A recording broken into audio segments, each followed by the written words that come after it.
In today's tutorial, I'm going to show you guys how to resolve high CPU usage by the service host local system.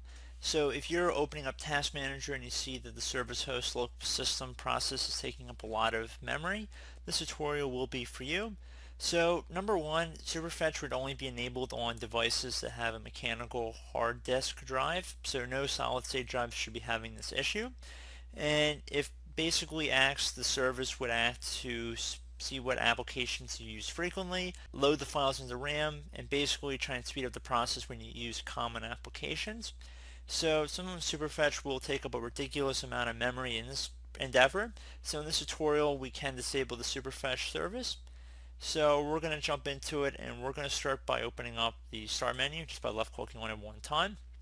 And you want to type in services.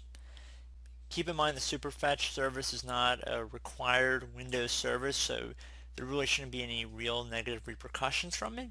However, if you are explicitly seeing something like this on Task Manager, like high CPU usage from this specific process, it might be a good idea to just turn it off and see if it resolves the issue.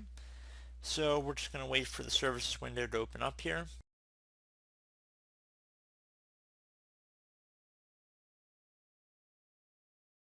So now you want to scroll down until you get to Superfetch.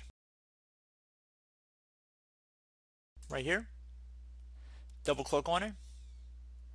Now you want to set startup type to disabled, so click inside this box, set it to disabled, and then service status is running, left click on stop, and then left click on apply and OK. Would recommend restarting your computer, so hopefully that has resolved the issue. So as always, thank you guys for watching. Do hope this was able to help you out, and I will catch you all in the next tutorial. Goodbye.